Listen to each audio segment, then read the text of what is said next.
Welcome into Caldwell Commentary, the only televised sports show in Caldwell County, North Carolina.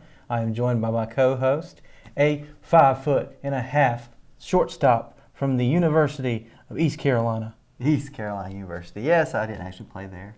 I did play fall Post ball. 29, sorry. Yeah, I did play fall ball at Chowan College my first 2 years at second base. So Chowan, yeah, the Brave. the Braves. Yep, they were the Braves then. Are Had to they? change their names to the Hawks after the offensive Oh. Indian mascot thing. They didn't want to get into controversy, so they just changed to the Hawks. You think the Atlanta Braves will ever change their name? I have no idea. I cannot see. But in the current climate, I wouldn't put it past things being changed. And Cleveland Indians maybe as well. So. And the Redskins, And definitely. the Redskins. Yep, all the caricatured Right. Native American mascots. But anyway. So today we're going to talk about the NBA's new bubble plan. All right, let's talk about the NBA. and Our first also- show was the NBA. Exactly. And also a little sneak peek at the MLB draft and hopefully a sneak peek of who's going to be in the Hall of Fame in about, 20 years. Okay, let's talk about that. Yeah, let's talk about that. So about the NBA, so basically what they're going to be doing is at Walt Disney World, they're going to be in a bubble, meaning that they go to the hotel, they get transported to the facility, and then back to the hotel they go. They cannot go out. They can't go into the park, which is a controversial thing because they want to take their kids and actually enjoy their life a little bit. Yeah. So it's I don't supposed to be know- the happiest place on earth, right? Exactly. Yeah, maybe not so much for But them, I think if the park is open, they're free people. I mean, they can't. But I know how it is with sports teams. They're in this close proximity, and they need to be quarantined. That's right, because they'll be tested, and their Right. families around them or whoever tested, but not all the people they could come in contact with. So to try to limit any exposure, that's probably the only way they can go. About to be the resumption and about the end of July is what it's supposed to be. Yeah, I I think think very it's the end. 30th. 30th of July? is the Okay. date. And so that's the plan in the NBA, and it's 20 teams or 21? 22. 22 teams, 13 from the Western Conference and 9 from the Eastern Conference. I thought it was a little bit arbitrary as picking 8 regular season games. So they're playing 8 regular season games and then starting the playoffs. Okay. Yeah, I don't know how they I think settled on that. I think those 8 regular season games are just to kind of get people in the swing of things, and then they start postseason play.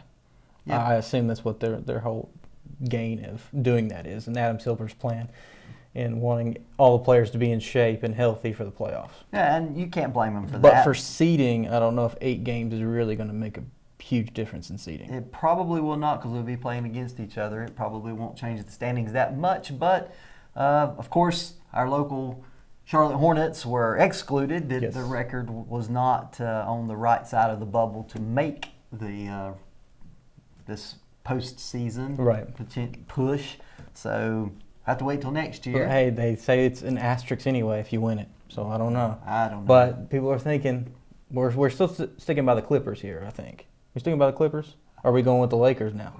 I don't know. With a lot of rest, the Lakers are looking Lakers looking very, stout. very stout. But I Lakers, think- Clippers. I would like to think there'll be some challenges, but it looks like it's going to be the City of Angels is going to maybe have another NBA champ. Maybe a first-time Clippers. Maybe I don't know. I don't have the number off the top of my head. I mean, the Lakers have won, but Too many. a lot. Yep. Too many. Second only to the Spread Celtics. the love, Lakers. Spread the love. Okay. So, and I guess it's kind of odd how they play 8 regular season games, and then if the 9th place team is within 3 games of the 8th place team, They then have a they little- play potentially 2 game. If the 8th place team wins the first game, then they're in as 8. But if the 9th one beats them first time, they get a second game. If they beat them a second time, then they become the 8th seed.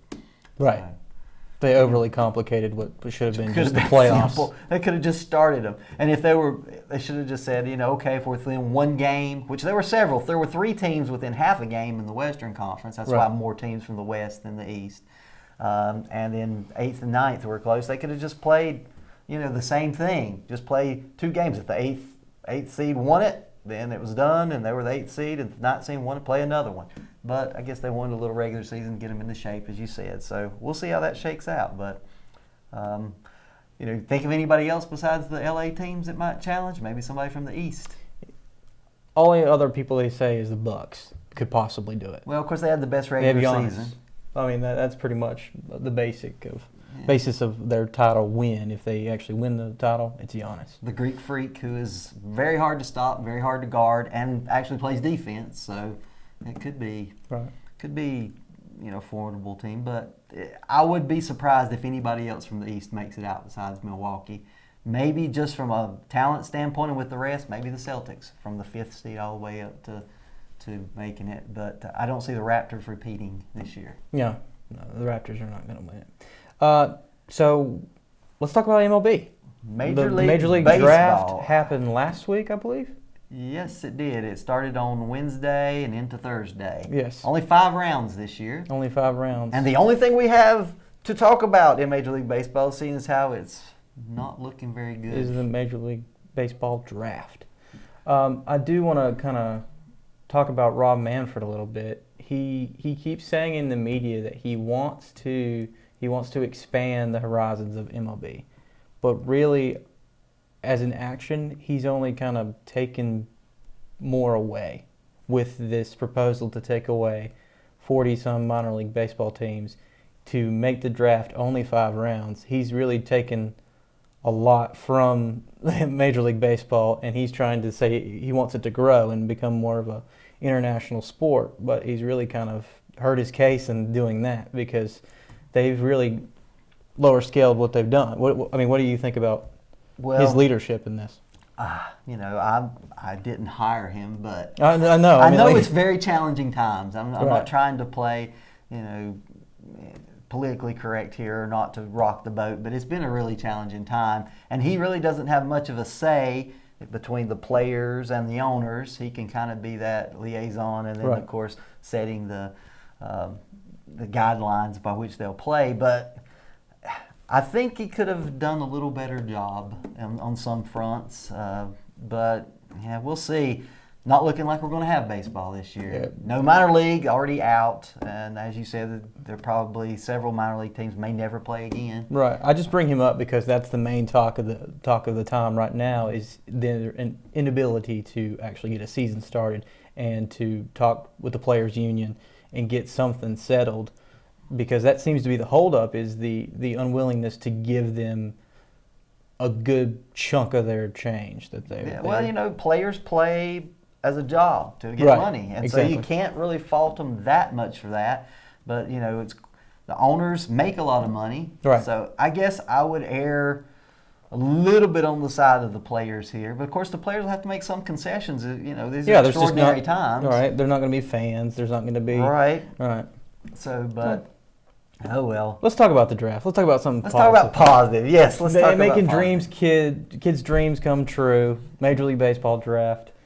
I think I want to talk. Let's go ahead and talk about the first pick with the Detroit Tigers taking Spencer Torkelson from Arizona State Sun Devils. Right. A home run hitter. Yeah. Has been his all 3 years through his junior year. Right. 2 of the 3 he led the nation in home runs. He was drafted as a third baseman, but they're thinking he's going to play first base. They're thinking he's like Albert Pujols, kind of, where he started off being a third baseman, went to first. Right.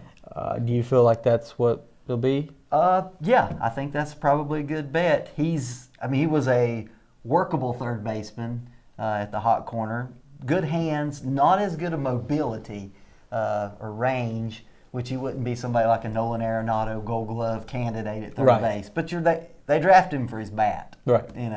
And kind of like Miguel Cabrera. Right. When he started Definitely. out, he played third base a little bit and then switched over to first. Exactly. And anyway, I think Triple will he be a Triple Crown winner? Triple Crown in the future. I'm calling it now. I don't know. We'll see. My comparison was Mac Piazza. I feel like his swing looks just like him. It's very similar. Very similar. I have to agree. And he hits for average, which I've seen every single sports pundit say that he hits for average, but he hits dingers. Yeah. He's hitting home runs.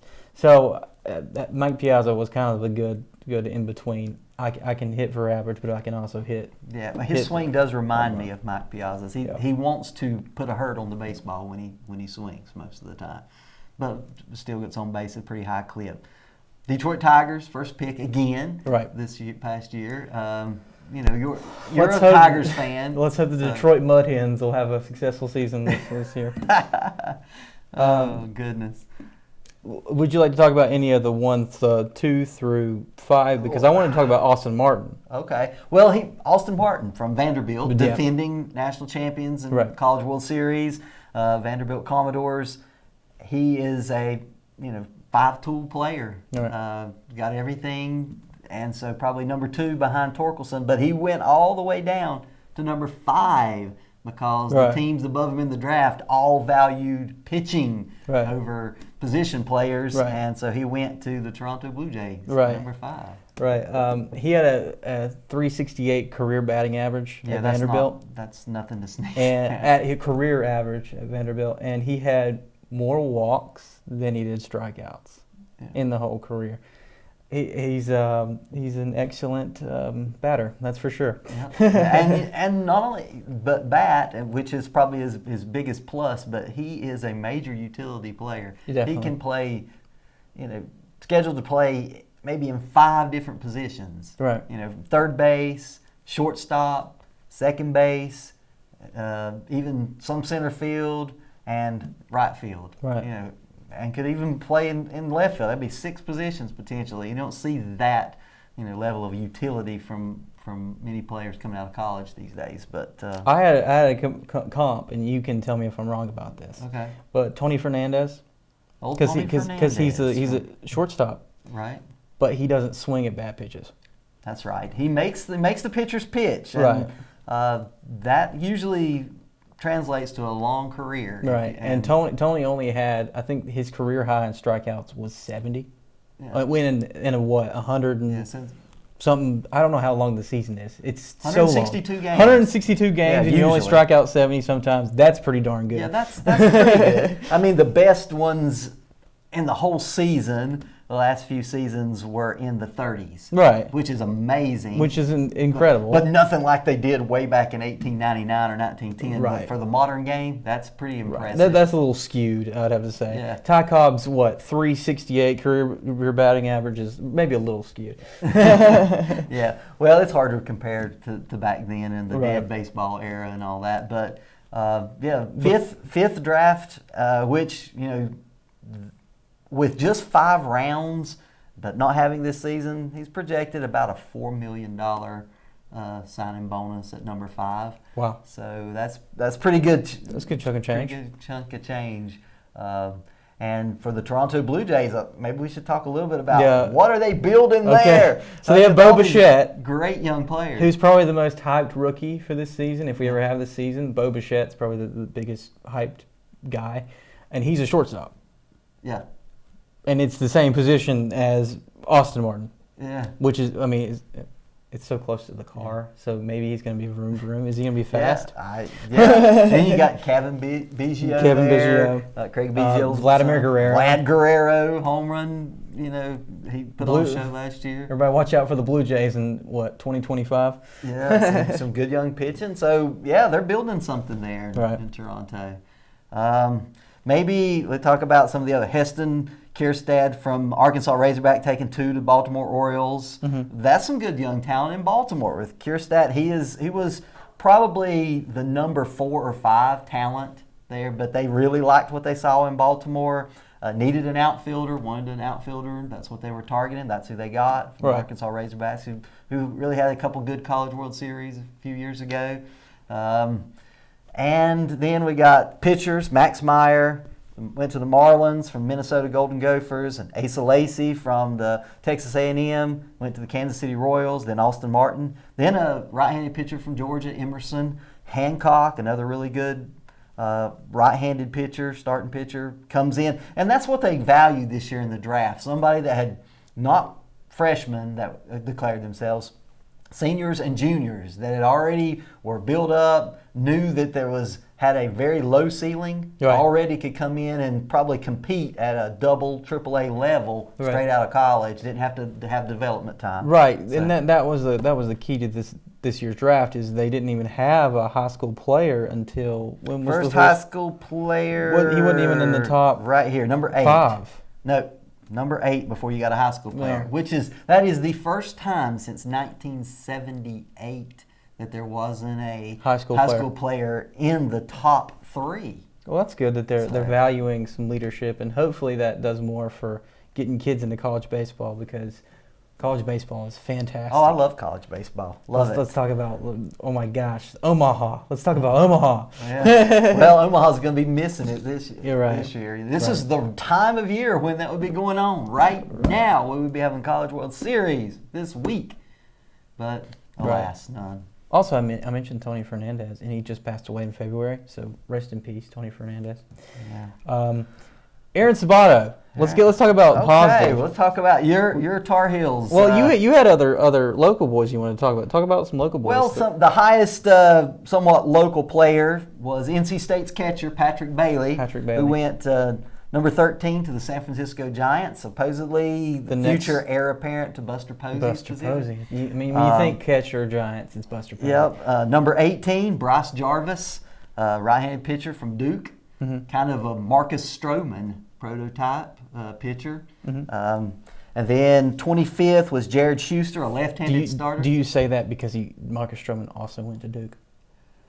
That's probably the reason that people make those comparisons, because Marcus Stroman, he's like, shh, when he strikes them out. So, but maybe so. That he's a Bryce Jarvis, but he's kind of risen recently. If he would have tried to go out, and he actually was, and drafted, I can't remember, late 9th, 10th, 11th round, something last year's draft, but he moved up in the first round to number 18 overall from his Team USA stints. He really, and in the Cape Cod leagues this past fall, he had really good numbers, so that boosted him. And this year he threw a no-hitter and then followed it up with a one-hitter in 2 of his 3 starts that he had before the season was, truncated and suspended in college at Duke. So a late mover up the chart, Bryce Jarvis, to the Arizona Diamondbacks, who will be pitching with our local hero, Madison Bumgarner. Nice. Eventually, hopefully. We'll see how he develops. It's a long road to the league. It is, to the majors. And as I said, number 25 was Jared Schuster, Wake Forest left-hander.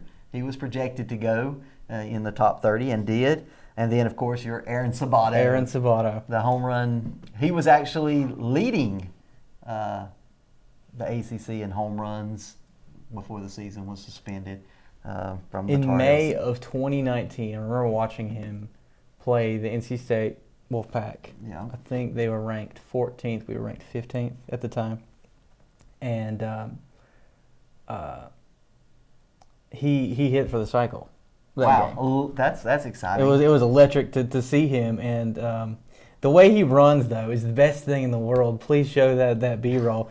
It's just he's just kind of top heavy, and it's wonderful. I mean, he's a little huskier than the normal player, but I mean he's a first baseman, so it doesn't matter that he doesn't have a burners, but he kind of runs good for the guy of his size. Yeah, what is he, like 230 or something? Yeah, I think he is 235. Actually. Yeah, which is I know we talked about Miguel Cabrera before, but that seems like Miguel Cabrera to me, because now Miguel Cabrera, not the younger version. I don't know about Triple Crown winner, but but the Twins, they love the home run ball. They broke the all-time record for single season franchise home runs last year.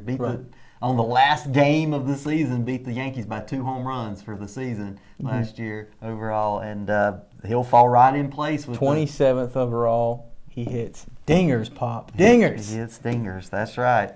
And then let's see. We'll move on down to Nick Swiney from NC State to the Giants as well. So the Giants took their first 2 picks were both NC State Wolfpack players. So must have been hanging out in Raleigh. Yeah, maybe so. And then finally, down at number 70, Alec Burleson from my East Carolina Pirates. Yep. Outfielder. I knew you would have to mention a Pirate. Yeah, went to the St. Louis Cardinals, although I'm not a Cardinals fan. You can't be a Reds fan and a Cardinals fan. That's true.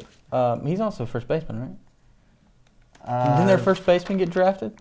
The East Carolina Pirates? Yeah, well, he was the first baseman and outfielder. It's kind of slashed. But they're projecting him to be pretty much exclusively an outfielder in the majors instead of first base for the Cards. The Cards kind of have that position locked down for a while with Goldie, Paul Goldschmidt, Right. and that inked that long-term 9-year deal. Right.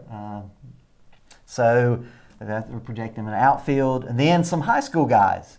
Liam Norris from Green Hope High School down in the Triangle area, Research Triangle Park area. Jack Hartman, App State, right-handed pitcher to the Pirates. He don't have to change his colors. That's right. He just goes black and gold to black and gold. And then Jagger Haynes from West Columbus High School to the Padres, and Cohen Moreno from Panther Creek High School to Chicago Cubs, 147. So that rounds up the local flavor in the draft.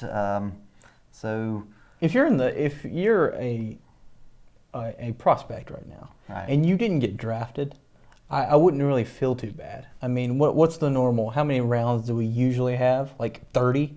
yeah, it's late rounds, mini rounds. I mean, and it's been different. It's Right. changed a couple of times over the last few years. But yeah, there were more than 20 Right. rounds, and you're down to 5. And the reason behind that, the thought process was because the suspended season of college baseball, they're allowing them to come back for another year, Right. which kind of compresses the talent. If That's I a were good point. yeah, and you got incoming freshmen that are studs that may be playing in college. A lot of them will probably be encouraged to take a redshirt year Right. this coming year because they'll be a little bit crowded on course. college campuses. But the colleges are gearing up to actually have students coming in August on campus. Some aren't. Some are still going to do online, but most of the major ones, UNC talking about it, and William and Mary, I saw a thing about that. They're all pretty much gearing up, hopeful that they can actually have on-campus Activity. housing and activities and back to sports in Wow. the fall. So we'll see. I don't know. College football, fall without college football would be just as crazy as a summer without Major League Baseball. I don't know if anybody knows what the right thing to do is.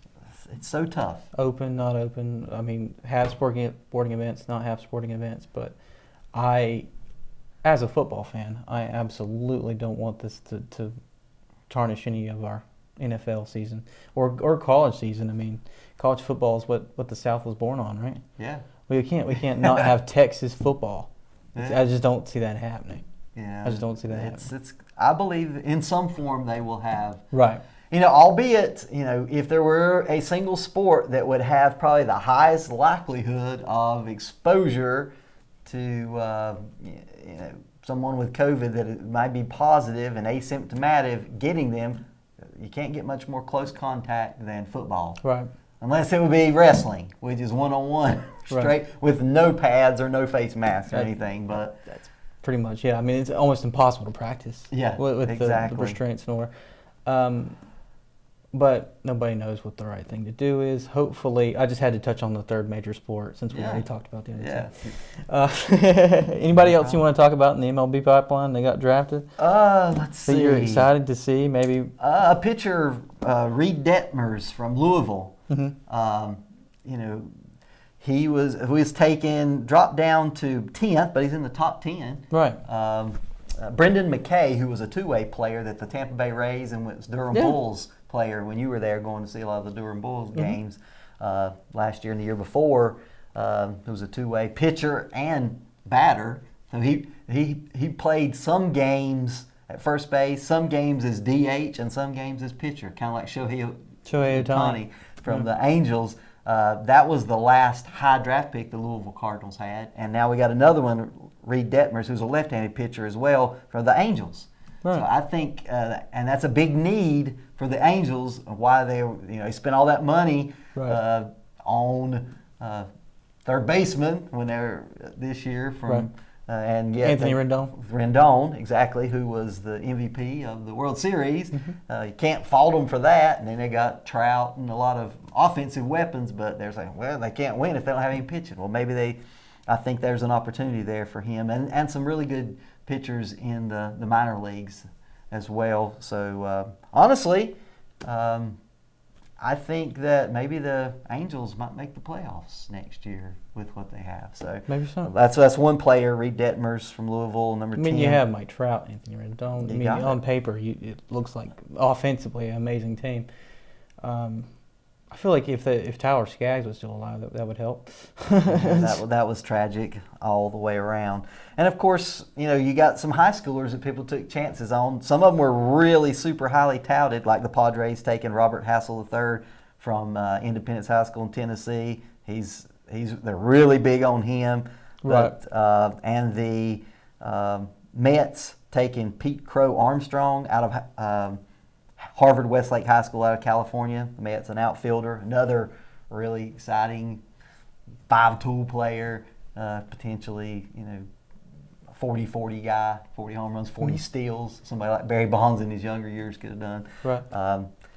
But I don't know. We'll just have to see. Well, hopefully it's an amazing draft, and we talked about some future Hall of Famers here. Yeah, hopefully. Hopefully. There's a lot of them. And who knows? Who knows who's going to end up in Cooperstown? If there is any sport of the major sports that have a bigger question mark with the draft, Major it League would have to be Baseball. Because, I mean, number one, usually it's so many players that are drafted, and there's usually a long road to actually make it to the professional major league level. I mean, let's face it, a lot of players, even taken in the top 5 over the last just 5 years, haven't even saw the big show yet. So you never know. Roll the dice and let's see what happens. But we talked about a few: Torkelson, Kierstad, Austin Martin. Certainly going to make it probably to the majors, barring any injuries, probably. Right. In fairly short order. But we'll see. We'll see. Major League Baseball season this year, 2020. Yes, no? Right now, I'm really down on it. There's no dialogue going on between the Players Association and the owners. There's no path forward to see that happen. I don't think it's good. It's not a good look. Of course, this is extraordinary times, as we said, with a pandemic. But I think there should be a way, although there's been an uptick rate recently of cases, so maybe it's a little too early to tell. I don't know what the cutoff is. Originally, they said June. So if we don't have something in place by the end of this month, that means it pushes it into August before they probably get started. Right. And they're probably at that point throwing up their hand and say, why bother? Why bother?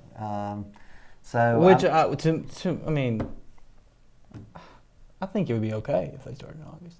I mean, you could do August, you could do September, and even into October to the later years, and then just kind of, maybe have a 52-game season. Yeah. That'd be kind of cool. Yeah, I think. But let's cross our fingers, hope that baseball happens. I am Keegan Matheson. This is my co-host, Kevin Matheson. Thank you for coming on. I appreciate you doing this. Oh, this is fun. I wish there were actually live sports we could talk about. I guess we could talk about NASCAR without any fans. Been some fun races. Yep. So far, we could talk about a little bit of horse racing that might be coming up, stuff like that. But not a lot else on the sports front. But it is what it is. It is what it is. But as always, thanks for having me on. Thanks for having us in your television set. Right. And I appreciate it. This has been Caldwell Commentary, the only televised sports show in Caldwell County. See you later.